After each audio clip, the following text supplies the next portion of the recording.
téléspectateurs yu ITV salaamaaleykum ñu ngi leen di nuyu bu baax te di leen dalal ci ganu matinal bi tey ñu am mbégte dalalaat ci suñu plateau Ngouda Sall di le coordonnateur départemental taxawu Sénégal Kër Massar donc jege lool ki nga xamante ni moom moo di Khalifa Ababacar Sall dinañu waxtaan depuis bi ñu jógee ci présidentielle bi ak résultat yi nga xamante ni am nañ ko ci lan mooy seen taxawaay ci géewu politique bi tey lan mooy doon ëllëgu Khalifa Ababacar Sall nañ lañ fas yéenaa taxawee ak les nouvelles autorités yi nga xamante ni ñu ngi fii yàggul dara ñoom ñoo doon ànd tey jii ni lan mooy doon seen taxawaay daañu wax itam ci les premiers actes du président Bassirou Diomaye Diakhar Faye et son équipe ban analyse lañ ci am donc mu doon lu ñu bëgg a faram-fàccee ci ganu matinal bi ak Ngouda Sall salaamaaleykum ñu ngi lay nuyu te di la dalal ci ganu matinal bi.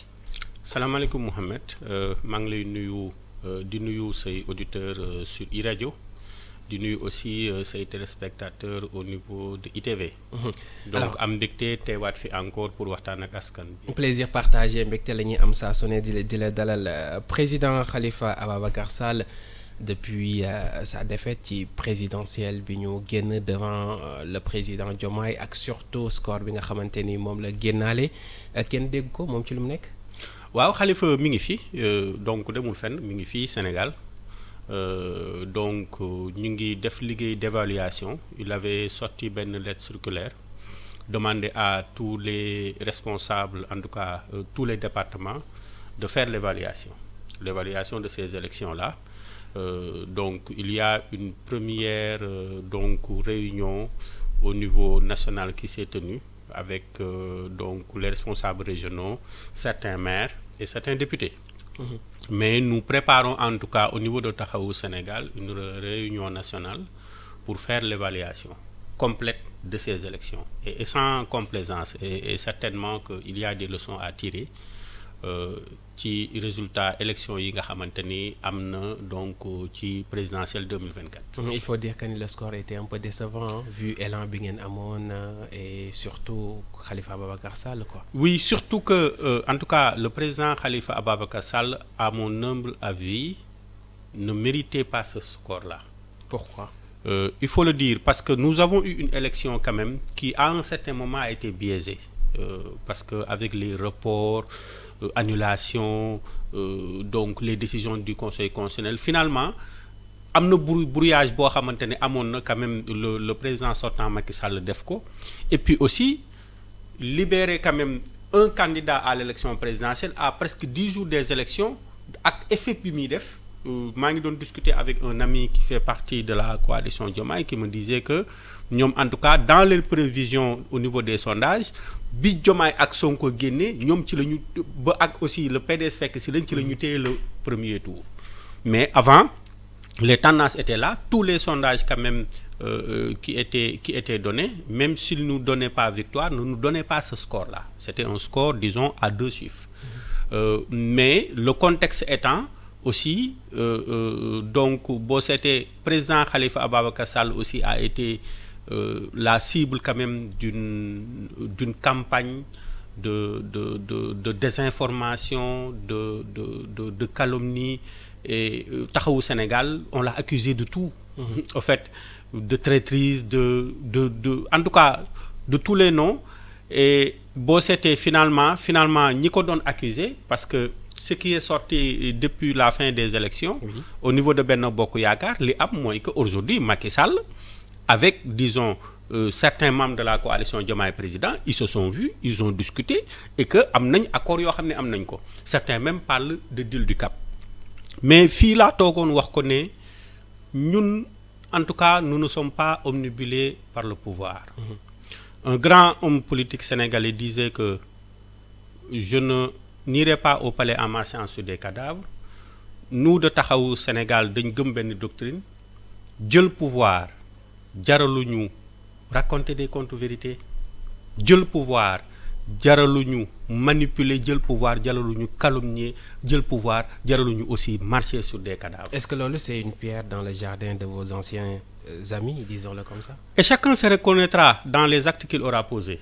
Malheureusement aujourd'hui un débat se pose nous venons de sortir assises yi nga xam ni c'est les assises de la justice. Oui. Mais aujourd'hui aussi il y a un débat qui se pose. En tout cas au niveau de la presse. Pas des journalistes, pas des professionnels de la presse, mais en tout cas de ceux qui sont venus se greffer donc sur cette presse-là que l'on appelle des chroniqueurs. Mais en réalité, disons pour beaucoup d'entre eux, des mercenaires à la sorte d'un parti politique. Et pour preuve, certains bi nga xam ni régime bii ñëw na ñoom au fait ñu ngi commencé di fayu maanaam ñu ngi ñoom commencé di am ay postes ay nominations et cetera et cetera et cetera. Mais je crois que Sénégal il fallait que ñu jaar foofu l'aventure. Nous sommes pas le premier pays à s'engager dans une aventure quand même hasardeuse. Je prends l'exemple bi mujj quand même au niveau de l'Argentine où un candidat qui se dit anti-système a pris le pouvoir mais résultat bi mooy lépp a yokk crise économique lañ nekk fi mu toll nii. Bon, c'était quand on prend en Europe l'exemple de la France où les dernières élections présidentielles, en tout cas les deux partis historiques, que ça soit le Parti socialiste et disons le pôle de la droite, ils ont capitalisé 7%. Et il y a cette aventure-là qui est en marche créée par Macron et en tout cas beaucoup d'observateurs disent qu'aujourd'hui la France traverse sa plus grande crise diplomatique aujourd'hui depuis sa création. Aujourd'hui, l'influence de la France au niveau quand même de l'Afrique mi ngi wàññeeku. L'influence de la France au niveau diplomatique, au niveau international aussi mi ngi wàññeeku de jour en jour. Et moi, je suis convaincu parce que les dernières élections locales au niveau de la France, on a constaté en tout cas une percée de la gauche, du Parti socialiste et du parti de Bono Mélenchon. Il commence à revenir. Les gens commencent en tout cas à tourner cette page-là de l'aventure. Et je crois que au Sénégal aussi il fallait que ñu jaar ci loolu te boo seetee quand même régime bi ñu fi nekk ak léegi yàggagul mais nous attendons des actes concrets. C'est-à-dire? Des actes concrets mooy d'abord ils ont écrit noir sur blanc ci communiqué conseil des ministres que en réalité projet mos am. Et il faut bon ñu ngi ci liggéey. waaw il a fallu ñu jël pouvoir pour xam ni parce que depuis des années on nous parlait de projet. Oui. Moi dès les premières semaines j'ai posé la question en tout cas sur ma page avant même conseil des ministres di ko wax mooy si le projet bi ñuy wax ku ko am na ma ko yónnee. ku xam kenn koo xam ne am na ko yónnee sama message mu yónnee ma ko effectivement ñu teg ci quelques jours conseil des ministres pour confirmer ni projet mës sa am te malheureusement des jeunes sont morts parce que gëm un projet fictif. Beaucoup de choses ont été saccagées dans ce pays parce que dañoo gëmoon ni projet am na. Malheureusement notre université a été saccagée, beaucoup de bus ont été brûlés, beaucoup de biens appartenant à des privés ont été saccagés parce que dañ leen gëmloo benn projet boo xam ni finalement en définitive on nous dit que le projet est en cours de rédaction.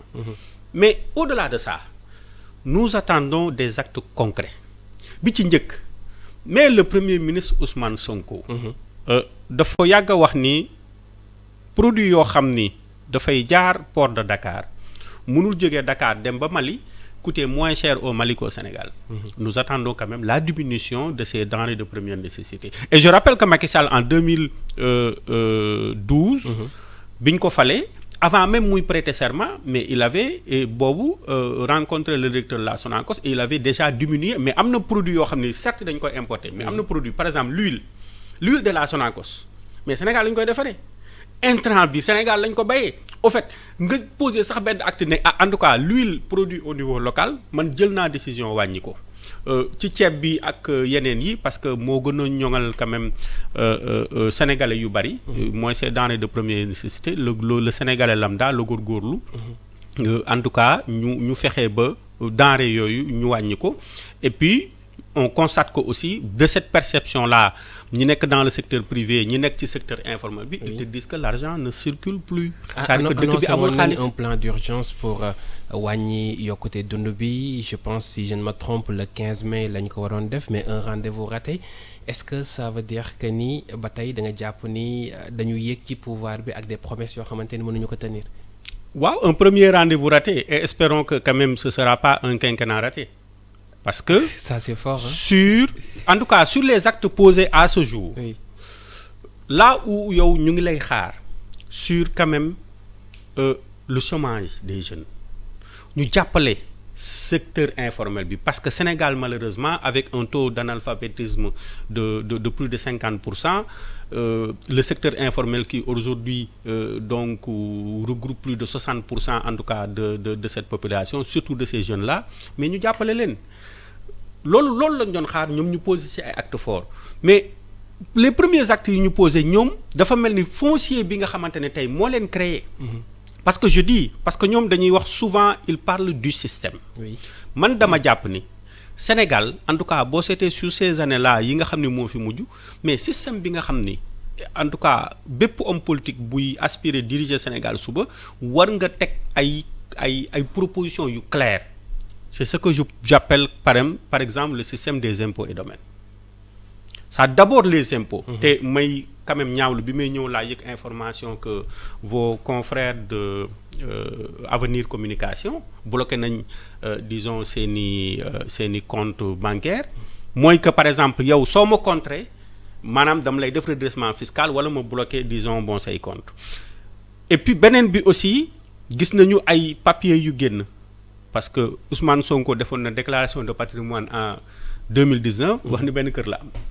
Gis nañ ni ay acte de vente yoo xam ni moom def na ko mais ñu ngi laaj mu tontu askan bi ci loolu loo xam ni parce que li nga xam ni moo am mooy nan yow fonctionnaire de l'État yu am avantage yoo xamante ni beneen fonctionnaire amu ko ñu xëy defal la par notification benn terrain boo xamante ni yow mën nga wëlbati ko jaayat ko 40 millions 50 millions ou même plus c'est-à-dire que ça aussi c'est un enrichissement sans cause. Et j'aime bien reprendre la formule de mon grand Pape Sané qui disait que aujourd'hui, en tout cas, il y a pour certaines classes de fonctionnaires, en tout cas, les causes licites d'un enrichissement illicite.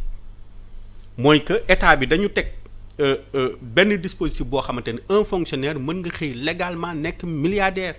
Le débat s'était posé avec Amadou Ba. Oui. Autant bi ñu waxee mais am na ñu ñëw argumenté wax ni Amadou Ba mais attends il peut être milliardaire il a gagné légalement te loolu ci en tout cas un État buy war a garantir l'équité, l'égalité de tous les citoyens. Moi je crois que quand même il y a des réformes à faire au niveau de ce secteur des impôts et domaines à tel point qu'aujourd'hui ci élection présidentielle bi ils étaient combien à être des anciens du secteur des impôts et domaines parce que effectivement boo fa nekkee tu deviens riche et ça c'est un débat qui mérite d'être posé et puis ci beneen côté bi yow tu as des agents des collectivités locales.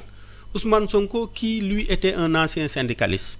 Bassirou Diomaye Faye le président était un ancien syndicaliste et tu remets en cause même des acquis yoo xamante ni depuis en tout cas le régime de Abdoulaye Wade ay agents amoon nañ ko en tout cas pour man le discours d'opposant et le discours aussi avec la pratique de la réalité du pouvoir même ci benn discours am ni ñu ko doon wax naan gars yi dañuy làqatu ci naan waaw li mooy réalité pouvoir mais ils sont rattrapés aujourd'hui par cette réalité du pouvoir et bon certains quand même qui sont dans la logique d'opposition dañuy wax ni il est très facile de s'opposer à ce régime parce qu'en réalité da nga leen di tegalaat rek li ñu doon wax démb. mais ba léegi gisaguñu yenn actes yi on a vu une opposition boo xamante ni sentiraguñu ko est-ce que période de grâce bi moom mooy dox ba léegi wala qu'est-ce qui se passe? Oui je crois que période de grâce bi la parce que nous de Taxawu quand même parce que aujourd'hui nous n'avons pas encore défini disons une ligne soit nous sommes dans une logique donc d'opposition et moi mon avis personnel au vu des résultats de ces élections-là il faut assumer donc notre statut d'opposant et est-ce que vous avez le choix parce que disons que il y a une rupture boo xamante ni am na entre yéen ak ñi ngeen doon àndal démb. waaw loolu am na moo taxit man en tout cas c'est un avis personnel qui n'engage que moi parce que ñun Taxawu on a la particularité que le président Khalifa Ababacar Sall ne prend pas des décisions tant que réunirul les instances de Taxawu Sénégal mais aujourd'hui puisque ces instances-là réuniragul donc lépp lu ñuy wax en tout cas nit ka kay wax moom lay engagé en tout cas moi personnellement sama avis mooy il faut que ñu assumer ce statut d'opposant may fàttali ni aussi ñun Taxawu Sénégal quand même c'est notre première élection présidentielle parce que boo seetee ci élection yi une logique quand même, une certaine logique a été respectée. Le PASTEF qui a pris le pouvoir est à sa deuxième élection présidentielle. Benno Bokk Yaakaar à sa troisième élection présidentielle, le PUR à sa deuxième ou à sa troisième élection présidentielle. Donc ñun ñu topp ci. Donc c'était notre, parce que c'est une nouvelle expérience, parce que on est parti de Taxawu Dakar aux élections locales. Toutes les élections qui sont passées, c'est des élections yoo xam ne dañu ko dem dans des dynamiques unitaires de coalition. Maintenant bii c'est une expérience où quand même jàng nañ ci quand même lu bari. Même si notre leader le président Khalifa Ababacar Sall est un politicien quand même bu fi yàgg, bu chevronné, mais la plupart des leaders boo seetee Taxawu Sénégal les responsables au niveau des départements, des régions et des communes, c'est des jeunes. On a en tout cas des structures où les jeunes sont fortement représentés. Et il faut tirer les leçons et aller vers les perspectives. Les perspectives, c'est déjà les élections législatives de peut-être 2025. Je dis bien 2025 parce que même si le président de la République a les prérogatives de dissoudre l'Assemblée dès le mois de septembre, je crois que ce serait très hasardeux de dissoudre l'Assemblée alors que yow amagoo budget. Il faut quand même laisser la session unique de parlementaire ñu voter le budget pour 2025 et puis à partir de ce moment vers fin décembre il y a quand même des préalables. Il faut que ñu dem vers des concertations pour la modification du code électoral parce que je crois que il y a des articles, l'article L29 L30 qui avait beaucoup posé donc problème et aussi certaines dispositions de la constitution te loolu waxtaan rek moo ko mën a indi ñu supprimer ko indi quand même dindi la double peine. Très bien. La double peine mooy que yow bu fekkee ni da nga dem tribunal condamné wu la donc à une inéligibilité, le code électoral décidé que ni yow da nga inéligible. Loolu bu ñu ko defee et sur le processus électoral il y a des délais incompressibles. Dès l'instant que le président dissout l'Assemblée, après il convoque donc il fait un décret pour fixer la date des nouvelles élections. À peu près il faut aller vers un processus de au minimum 3 mois. Donc il faut ñu séntu les 16 élections législatives peut-être entre avril et mai 2025. Alors tey ñëpp xam nañ ni Benno Bokk Yaakaar mën nañ ni benn machine la woon taillée sur mesure pour président Macky Sall ak li ñu am ci élection yi fi ñu toll nii est-ce que mën nañu xaaraat taxawu delluwaat fi nga xamante ni moom moo di kër gu mag am na ay rumeurs yu doon génn que ni waxtaan mu ngi am ci suuf. waaw je confirme que waxtaan am na. waxtaan am na fan la toll donc le président Khalifa Ababacar Sall ànd kook le maire de Dakar Barthélémy Diaz. Ak aussi donc le maire de Grand Dakar Jean-Baptiste ak certains responsables du Parti socialiste. En tout cas au fait de ce qui est sorti ce n'est pas vraiment conforme ak li am. Mooy que ñoom li ñuy dox. Mooy que l'on soit dans une dynamique. Le Parti socialiste taxawu la LD peut-être d'autres partis de gauche ñu àndandoo vers une dynamique ñu àndandoo dem mais il n'a jamais été question pour Khalifa Sall, Barthélémy Diaz de retourner au Parti socialiste. C'est pas ça le débat. C'est pas ça. Mais puisque ay kilifa ñu ngi waxtaan may fàttali ni ñëpp ñi génn wax. Ils ne sont pas des voix autorisées quand même du Parti socialiste. Parti socialiste am na un porte-parole. Am na un bureau politique. Déggoo bureau politique bi def ci communiqué déggoo le en tout cas le porte-parole attitré du Parti socialiste mu wax ci te xëy na retrouvailles yooyu am na ñoo xam ne arrangé wu leen parce que xëy na un Khalifa Sall un Barthélémy Diaz ou keneen ñëw en termes de leadership ñoom daf leen noyé ñu commencé ñoom di activer ay leviers pour yàq processus boobu mais ñu ngi ci ñun au niveau de Taxawu le moment venu dinañ ci communiquer. Mais je confirme que li nga xam ne moom la Khalifa di liggéey en tout cas au niveau de la gauche parce que loolu mooy cohérence au niveau de la gauche puisque man li ma jàpp aventure bi c'est une parenthèse et il faut que et il faut que les grands ensembles puissent se réunir c'est-à-dire que ni ko la gauche di defee une parenthèse ñoom dañu jàpp ni c'est parti pour ci benn durée boo xamante ni bu am solo la. damay re Abdoulaye Wade avait théorisé les 50 ans des libéraux. Oui. Macky Sall avait créé Horizon 2035. Il y avait même un mouvement qui s'appelait Horizon 2035. Oui. Même le plan Sénégal émergent dañ ko tëgg fii ba 2035 parce que ñoom jàppoon nañ ni fii ba 2035 daf fii nekk. Macky Sall donc fait 2 mandats laisse un mandat sabbatique et revient pour refaire 2 mandats. La réalité les rattrape. Et en tout cas sama gars yi nii ñu commencé sama xarit yi parce que j'en ai beaucoup d'avis. Nii ñu commencé quand même j'attends qu'il pose des actes forts te ni mu amee de la gauche. may informer ni aussi au niveau de la droite muy le PDS tous les libéraux aussi ñu ngi réunir. Oui, la famille libérale. Que ça soit avec Doudou Wade les Babacar Gueye le Rewmi et tout ça ñoom itam ñu ngi réunir. te loolu dina permettre à ce que ñu dem vers de grands ensembles et que élection législative yi aussi je crois que quand même les tendances quand même vont beaucoup évoluer. Très bien. Parce que boo seetee yenn réaction yi nga xam ne am na surtout au niveau du secteur informel une certaine déception c'est-à-dire marchands ambulants yi boo jëlee taximan yi nga jël les agents des collectivités locales nga jël maa ngi gis aussi les volontaires du service civique national ñu ngi réclamer des mois d'arriérés de salaire en tout cas le front social. Il faut que ñoom en tant que anciens syndicalistes ñu xam ni front social bi dañ ko war a jox priorité ñu gestu askan bi te ñu poser ay actes yoo xam ne ça rassure.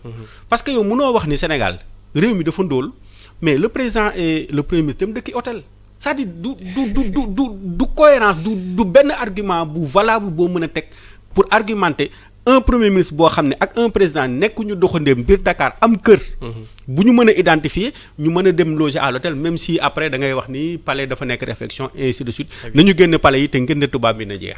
Merci beaucoup Ngouda Sall di fàttali ne yaay coordonnateur départemental taxawu Sénégal Kër Massar ñu amoon mbégte dalal la ci ganu matinal bi waxtaanee tolluwaayu politique bi seen leader Khalifa Ababacar Sall taxawaayam les premiers actes bu président Diomaye ak équipe am sant la bu baax gërëm la amoon nañu mbégte dalal la si suñu plateau.